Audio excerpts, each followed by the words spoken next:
Good evening and welcome to OU Nightly. I'm Jessica Bruno. And I'm Jessica Wilder.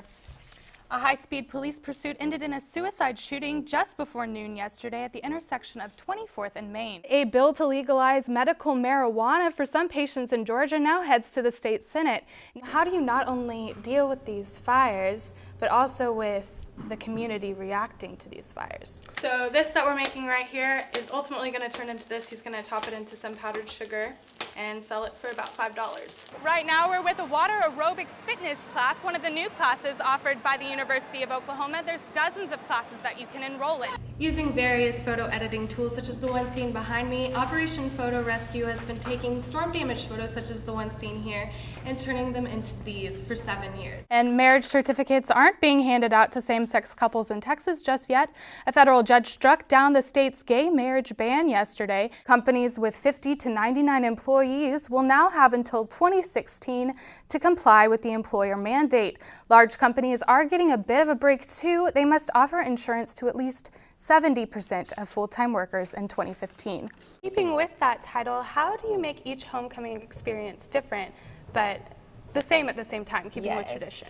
Like their efforts to protect this rhino, the Oklahoma City Zoo is involved in global conservation projects geared at protecting 54 endangered species worldwide. Meeting someone online is especially easy because it's all at our fingertips.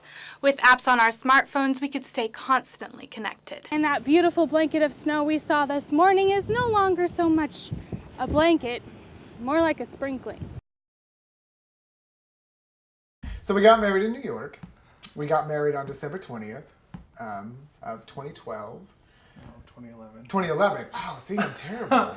Spouses Mickey and John make a home in Oklahoma City as they go to school at the University of Oklahoma, a school in a state that does not recognize their marriage. We go to work, we go to school, we come home, we have dinner, we talk about our days, we talk about what we did, we talk about the news. Mickey and John feel their marriage is as normal as any Okies. However, the state does not feel the same. In 2004, voters overwhelmingly approved a state constitutional amendment banning legal recognition of same-sex marriage and civil unions. Because of this, born and raised Oklahomans such as Mickey and John don't feel safe making a future for themselves here.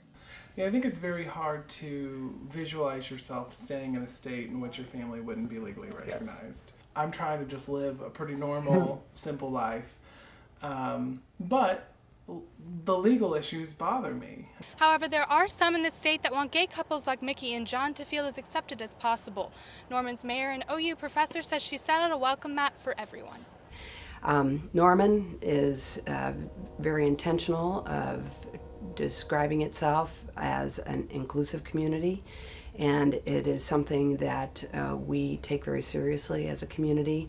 In order to attract a diverse and talented student body to the university, Norman chooses to remain an inclusive community for the sake of economic growth. The mayor can't change the law, but she can choose to accept students and citizens in Norman from every walk of life.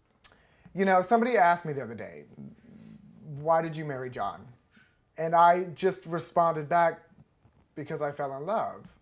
I didn't think about the question going any further than that. And this person had the weirdest look on their face. And it dawned on me that there are people who genuinely do not understand that love is love. Jessica Wilder, OU Nightly. It's crunch time with finals week just around the corner. Many students are studying all night and writing those final papers. So where are these superpowers coming from? In many cases from the studied drug Adderall. But most college students are not prescribed. According to statistics, at least 25% of college students are taking Adderall without a prescription. This could mean at least 6,000 of the over 27,000 OU students studying for finals over the next couple of weeks will take the drug illegally. One student says it's really not that hard to get, actually. She asked us to disguise her identity for safety purposes. You just text someone if they have it, and then you just go get it from their apartment. It's not like, I don't really see it as a big deal. It's just like, okay, yeah, I have Adderall, I have extra, and I need some money, so I buy it from them, and they get their money, and I get my Adderall. There are many risks to taking a drug you're not prescribed to, though. You could have some underlying medical condition that's not good to take that medication, or you could actually be taking other medications that can have interactions with it. While students may be aware of some of the side effects, I couldn't sleep. Like, I had to take it at like 8 in the morning. They aren't aware that they are, in fact, abusing a substance. Anytime you take a prescription medication that has not been prescribed to you for a medical reason, that is an abuse of drugs. But will this stop students? Probably not. Obviously, you're not supposed to take a prescription drug if you're not prescribed, but for me, it helps me. And I mean, I've gotten, like, I do well on tests, or I get my homework done when I take it. So yeah, I'm not prescribed, but it does good for me, so I'm okay with taking it. Despite the benefits students see around final season, doctors say taking an unprescribed prescription drug is a health hazard. Jessica Wilder, OU Nightly.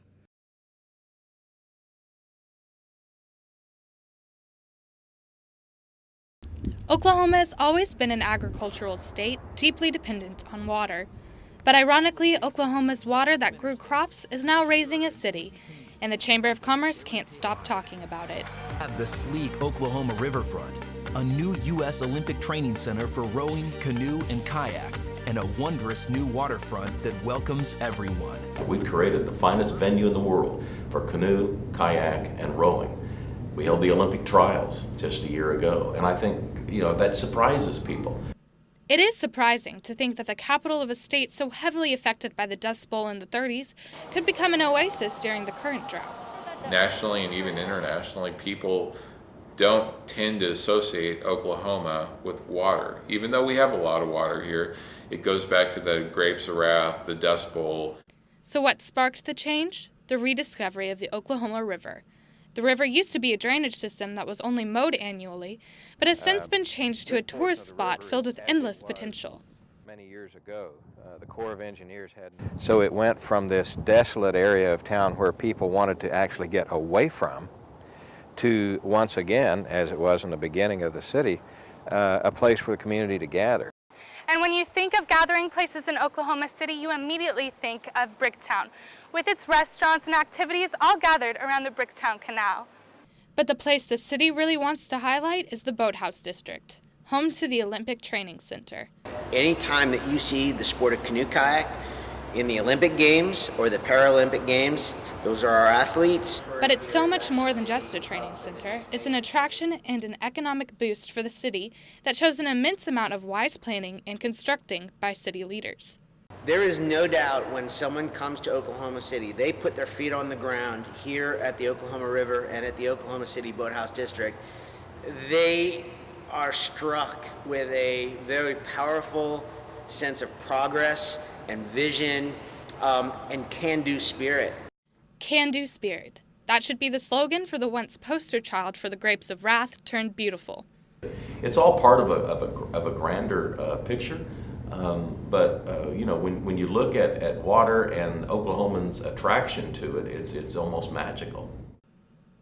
Jessica Wilder, OU Nightly.